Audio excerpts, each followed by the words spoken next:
What is going on, guys? Jack here, and welcome back to our FC Sochaux Let's Play in Football Manager 2018. And today, it's episode 5, and we're going to be taking on Lorient, one of the biggest teams in this division, a team who have been severely underperforming. But, well, I was looking at their form before we started today. They are a team who, despite being in 9th, are looking fairly good. They're going to be difficult to beat today. You can see they had a horrible start to the season. They didn't win. Well, actually, you can see they won one of their first 6 league games. Since then, they've bounced back fairly strong. They've got on a nice little unbeaten run. You can see since kind of the start of, September here, they've only lost 2 games against Nancy and against Paris FC. Both were 1-0 defeats. And yeah, they are a team on the up, and they're going to be difficult to beat today. Of course, since you were last here, it's not been that long. We've only played the 3 league matches. We will go through these quickly. Not a whole lot of goals to talk about. Of course, we won against Nîmes last time out, 5-1. And that really kind of, summarised how well we've been playing. We've been scoring goals for fun. We've been playing well. It's been a little bit different as of late. You can see 2 narrow victories. The first team we beat was Brest. We beat them 1-0. They had a sending off in the 74th minute. Adriet Seema with the goal. I feel like we deserved the result here. I was pretty pleased with it all in all. And we followed 1-1-0 win with another 1-0 win. This time, you can see here that we were taking on, we'll call them VAFC. I think the pronunciation is Valagnon. Correct me if I'm wrong. But we beat them 1-0. Good little result. And it was Axel Aktas with the goal again. I mean, Axel here, he's just been insane. He's so good. I feel like every episode I come to and say he's been so good. He's been great again. More of the same really from him. Our most recent game was in the French Cup. We beat, as you can see here, SAS Epinal, and it was 4-0. Convincing result, always good to make a nice run here. And actually, in the 9th round of the French Cup, you can see here we've been drawn against a team in the league below us. So we have a pretty good chance of hopefully progressing once more in the competition to the 10th round. That would be a really good achievement. So since you've been last year, obviously not a whole lot's changed. We have had a little bit of a conundrum, and that is an injury to Panna. He's out for between 9 days and 3 weeks. Of course, a key component of our team, a player we brought in at the start of the season for £49,000. You can see a 7.47 average rating for him, and you can see here, he's now valued, if we just look at it, at £1.1 million. That is absolutely insane. Unfortunately, one other injury, Rafael Martinho. I didn't mention him last time out, but he did get injured before last episode. He's out with a torn hamstring. It's a long-term injury. You can see, for some reason, his attributes are improving. His bravery has dropped, which is expected. In this year's FM, when a player gets injured, their bravery drops. For some reason, all his other attributes have been improving, despite the fact he's out training. Answers on a postcard as to what's going on there. But, well, generally speaking, I'm pretty happy with how things are going. We've been sticking with the youngsters once more, and we're going to be sticking with them again today. In terms of the team, it's going to be Maxi Privot here. You can see he's loving it. The 20-year-old has continued to improve. Has got a fairly long time left on his contract. And actually, if we look across the team here, you'll notice that today we're playing a very young team with the exception of Adriet Seema up front. And a lot of these players have multiple years left on their contracts. One thing that I've been making a very conscious effort of doing in the last kind of few months is getting all of the youngsters on new deals. You can see in terms of our wage budget, it does mean we're exceeding the wage budget. But if we just look at the players' wages here, you can see, in fact, it's better to look by expired. At the end of the season, we currently have 5 contracts expiring, and the total of these contracts is, well, it's in the region of £25,000. So we are going to be significantly cutting our wage budget. There may be a few other players who end up moving as part of, a bit of a rebuild towards the end of the season. I want to... Hopefully this season, we could go up. That is a realistic thing at this point. But really, I'm still planning on building around the young players that we've got in this young side. We've got good options in the reserves who will probably be good enough to just promote into the first team next year. And I'm really optimistic about what the future can bring. Anyway, across the rest of our team, Rafael Diarra going to play right back today. The left back, of course, is going to be Pendon, another player who has just been superb, been improving a ton. At centre-back, we are going to go with Jean Ruiz once more. And alongside him, it is going to be Sen Hadji, a player who I feel like he doesn't look that great right now. But if we look at his attributes, I was looking at this earlier, you can see his marking is 11.2, his tackling is 11.4. With a tiny bit of improvement, both these attributes are going to hit 12. And suddenly, he's going to look a lot more complete as a player. You can see his position in here is 11.6. That improved a lot as of late. In fact, look, you can see here, 0.4 increase there is really impressive. And that's largely down to the first team football he's getting. His strength's been improving. Not the most easy to read line, but you can see he's gone from having 12 strength to having 13 strength in 3 months. His improvement has been crazy, and hopefully he can continue to do that because he's playing well at a 7.35 average rating, and if he's going to continue to improve, continue to put in a shift, it's going to be very difficult to justify dropping the 20-year-old. Anyway, in the midfield, a player I've not talked about that much. He has been playing a little bit for us, Mart Ristel. He is a German kind of player, as you can see here, playing as the deep-lying kind of midfielder on the defensive midfielder defend duty. He's okay at this role. His acceleration's a little lacking. Composure and decisions could be better. But at 21 years old, he's improving a lot, and he's looking like a good little option. Of course, our kind of what you might consider our main first choice option is this guy, Tardieu.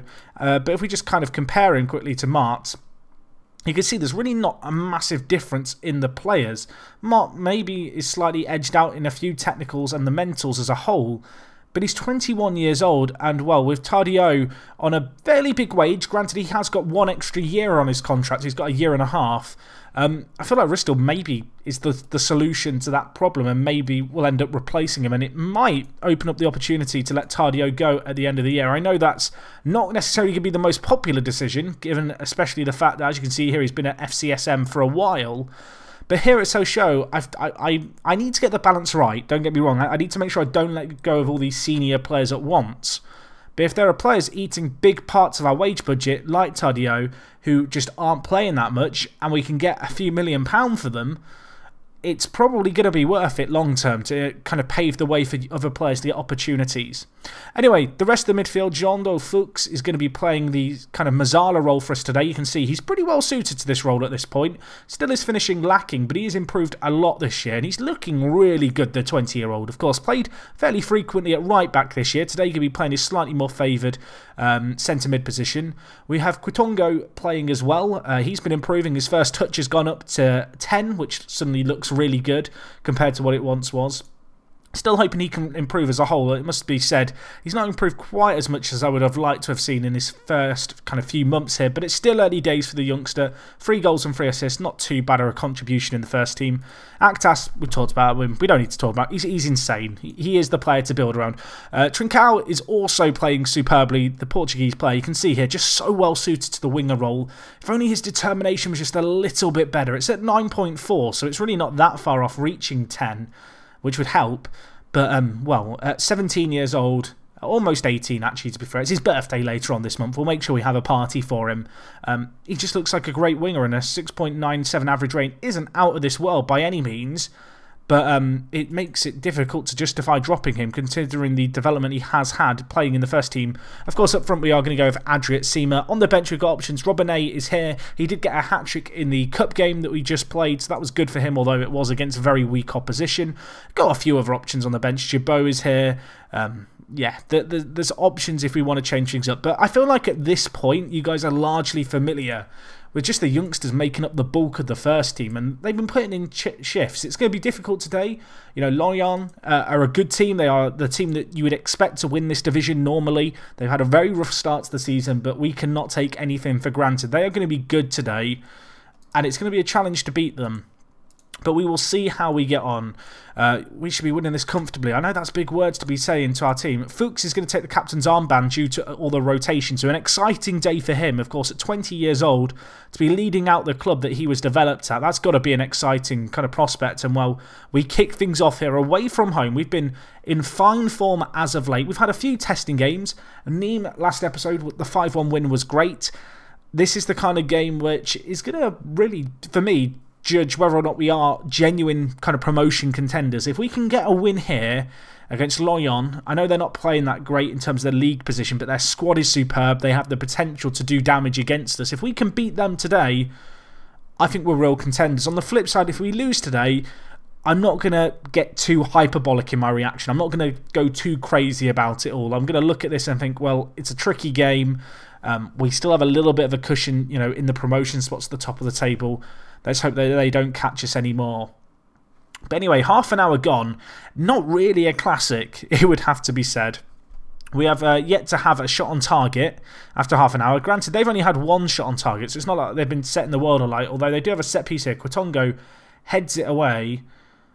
And, well, it's going to be Guendouzi trying to keep the ball alive. Lays it to Cabot. Inside to Diarra. And well, they're on the attack here. Edge of the box. Warris shoots. And while Prevo beaten at the near post. He's going to feel disappointed about that, the goalkeeper. But, well, it was a good opportunity crafted the way of Lorient. And they took it. It was a nice finish in the end. You'd have to say it's difficult to criticise the goalkeeper, really.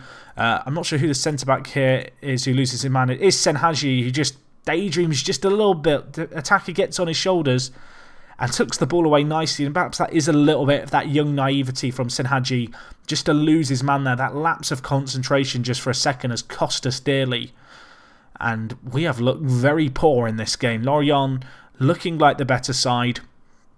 Who knows, if we can get a goal before half-time, maybe that could really swing the momentum of this game.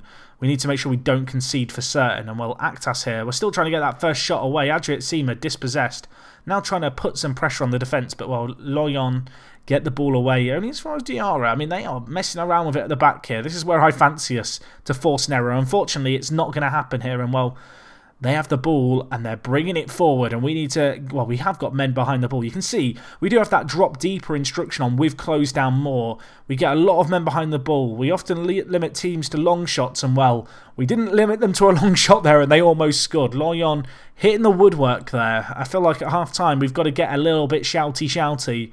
I'm going to go in with the aggressive team talk of show me something else. And I do find that this team talk in this kind of situation works very well. A lot of the time, certainly. So, aggressive. Where's the passion, lads? Look at that. Fired up.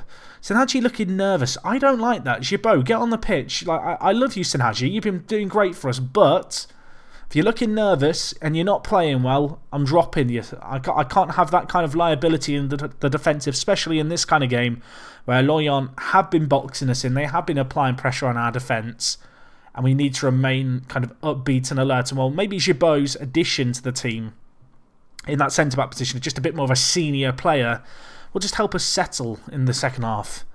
But well, this is, I'll be honest, a bit of a one-off. This season we have not been limited in creating opportunities like we have here. I'm going to mix things up. We're going to switch, I think, to the 4-3-3 Liverpool tactic and see how it can treat us here. And I think I'm going to drop Adriat Sima and bring in Robinet and see how he gets on. We'll move Actas to play centre mid on attack. Fuchs will play box to box. Ristel, deep line playmaker. I could play Fuchs actually at deep line playmaker. That might work just a little bit better. You can see here, just looking at him as that deep line playmaker, his vision could be a little bit better, although it has been improving quite a lot. It started at 10 at the start of the season. It's now at 11. So I think we'll play him there. And then I think we'll bring in Berenguer to play the centre mid role. And, well, it's a little bit a case of playing a few players out of position.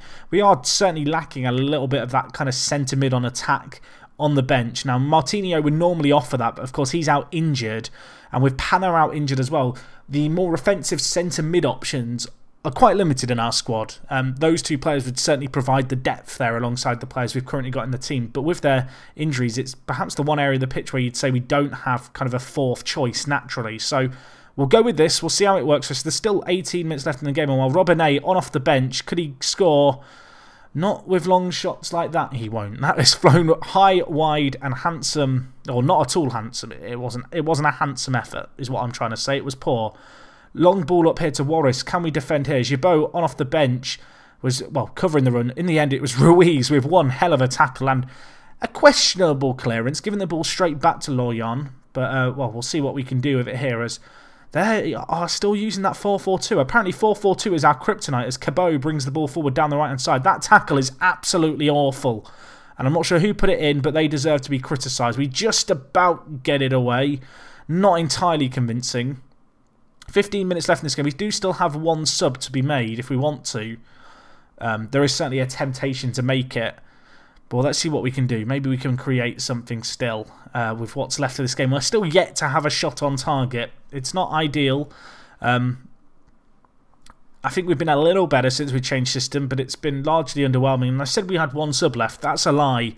We don't have a sub left, of course, because we brought in Robinet and Berenguer when we made the tactical changes.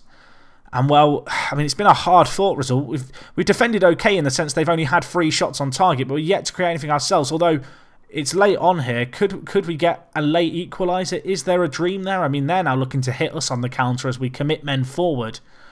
It's been a game void of quality, it feels like this one. Although Trincao, space ahead. Can he pass it to Robineo? Can he finish it? He shoots and he scores. Take a bow, my son. The 17-year-old comes up absolutely massive, and we have robbed them at the death. That is, well, we keep the unbeaten run going. You think with that. Pendant, I criticised him for his lack of tackling a little earlier. I thought here he was going to cross it in Trincao, but he says, no, I want to go alone. Keeper can only parry it into his own net.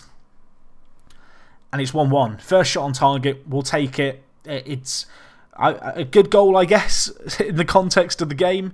I'm not going to complain. And assuming we don't score here, which we could score. Actas, no, never mind. The ref denies him. It's going to finish 1-1, which is not a bad performance. They are a genuinely good side. I think they showed their quality over the course of the 90 minutes. And I'm going to tell the players they were unlucky. I don't want to be too critical of them. Ultimately, a draw, not the worst result in the world.